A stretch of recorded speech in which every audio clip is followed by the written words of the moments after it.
Welcome to the 27th video in the Secrets to Drawing video course, brought to you by thevirtualinstructor.com. In this video, we're going to delve into figure drawing a bit deeper by talking about foreshortening. Often a figure is viewed from an angle that requires the artist to consider perspective. When parts of the figure are viewed in perspective, this is called foreshortening. Foreshortening can be viewed in just about every figure pose.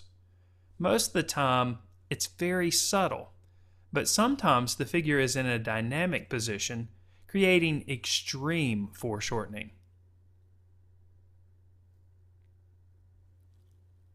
It's important to be aware of how foreshortening will affect the finished drawing. Although foreshortening will create some obvious distortion, we will approach the drawing with the same 4 steps that we outlined in the previous video. Here's the completed drawing that we're going to create, but I've added some lines of perspective to help you see how that perspective is going to apply to the figure. So let's go on to the steps. The first step is going to be to define the line from the head to the feet. In this case, since our figure is lying down, that line is going to bend in the middle. Let's go ahead and draw that line first. Drawing the line from the head to the feet will help ensure that we get the entire figure on our picture plane. It'll also help us to start visually planning the proportions of the figure. Once we've got this line lightly established, we can go ahead and decide where the line for the shoulders and the line for the waist will be.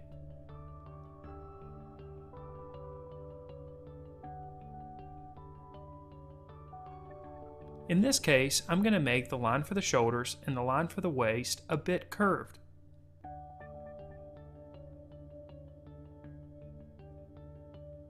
Now, using those lines as a guide, we can create a stick figure to start filling in the skeletal structure of our figure.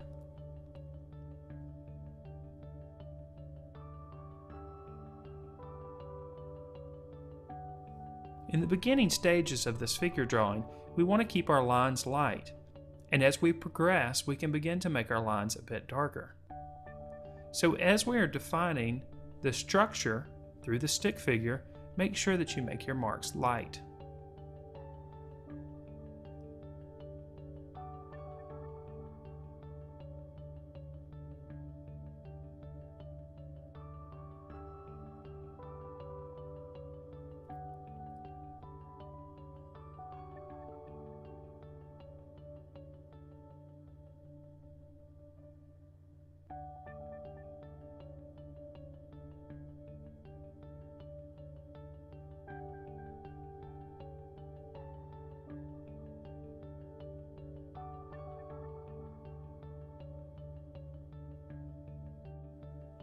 Once we have the structure of our figure established, we can move on and begin to add details.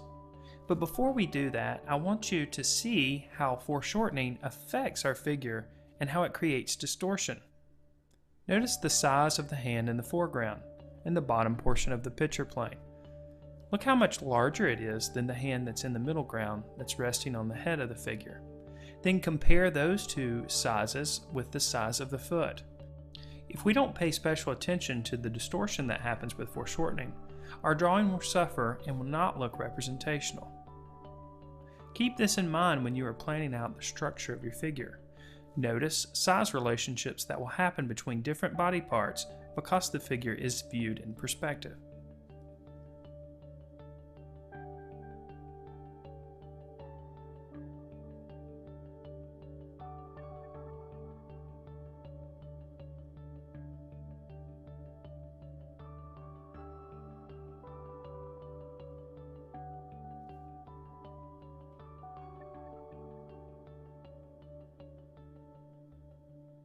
Again, with any figure drawing, it's okay to be loose with your marks in the beginning stages of the drawing.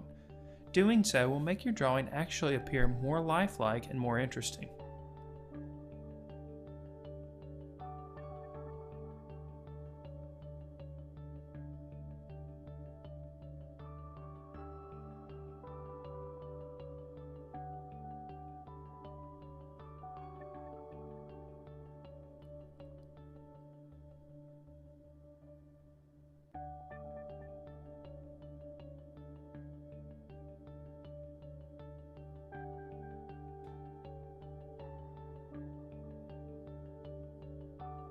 Like with any other type of drawing, success in figure drawing is going to rely heavily on observation. Be sure that you pay special attention to the details that exist in either your photo reference or live model. The process of drawing should be a process of observing and then putting that information on your paper. When foreshortening occurs, this is especially important because of the distortion that happens between the different body parts.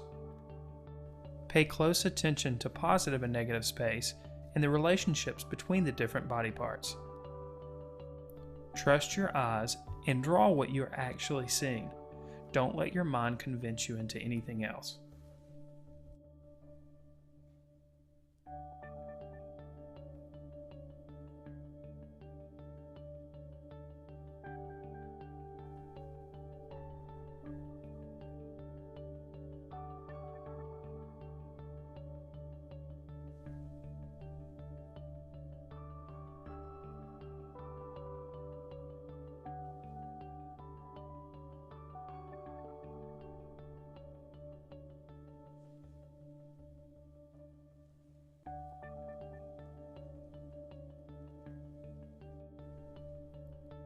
Now that we've loosely established a structure and we've started to loosely outline the contours, we can become a bit more confident with our marks and make our contour lines a little bit darker.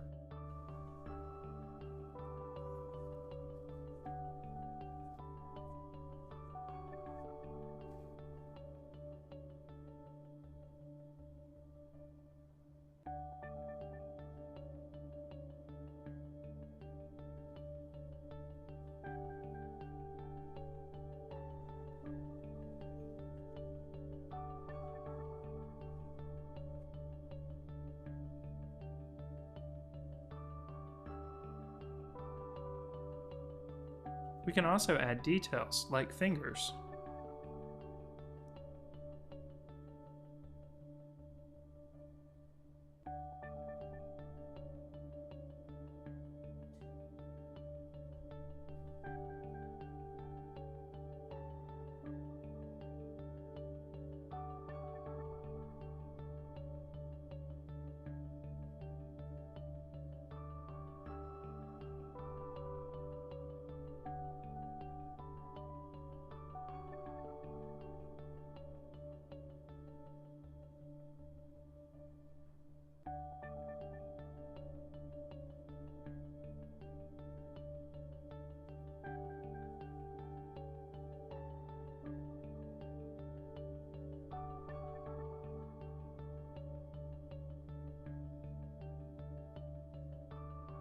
With our contours established, now it's just a matter of adding value and creating the illusion of a light source, thus creating the illusion of a form of a figure.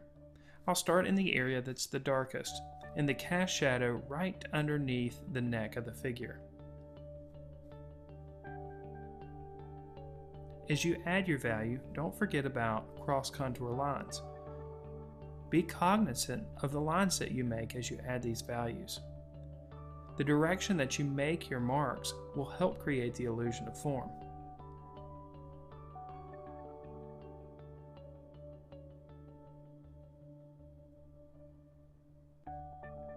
Here again, pay special attention to the shapes that the values make on the figure.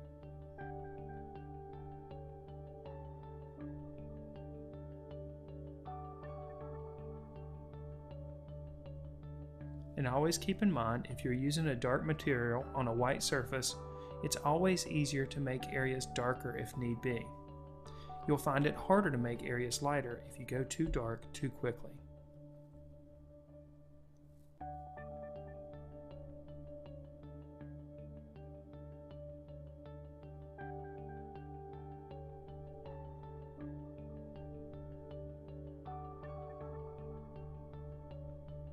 In this case, our figure is lying down and has his feet up against a wall.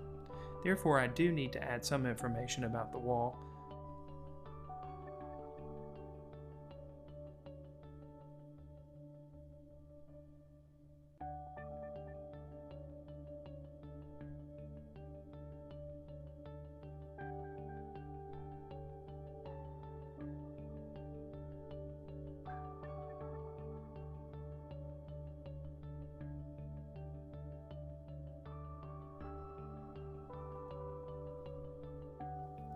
Up to this point in the drawing, I've been using an F graphite pencil. Now I'm switching over to a 4B pencil. This is a softer graphite and will allow me to make darker marks. I'm going to focus on making areas darker in the foreground, areas that are closer to the viewer. Parts of an image that are darker and have higher contrast will appear like they're closer to the viewer. So we're going to exploit this phenomenon and add darker values to the parts of the body that are closer to the viewer.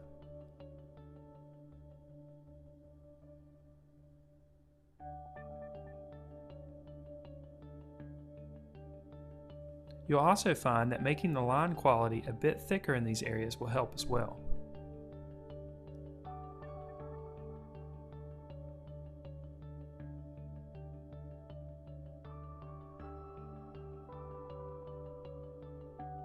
Of course, we'll want to push the values in other areas as well to be sure that we have a full range.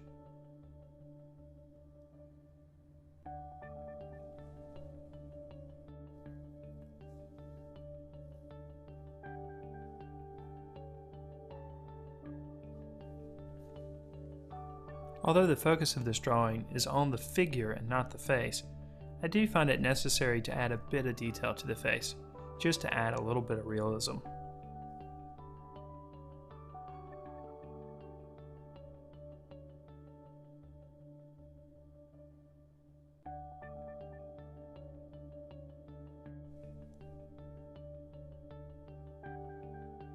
Add the darker graphite in areas that you think will benefit, but be sure not to add it everywhere. You want to be sure that you maintain the contrast so that the darker graphite does its job. With foreshortening, it's important to be patient and practice. In the next video, we'll wrap up everything we've learned in this series.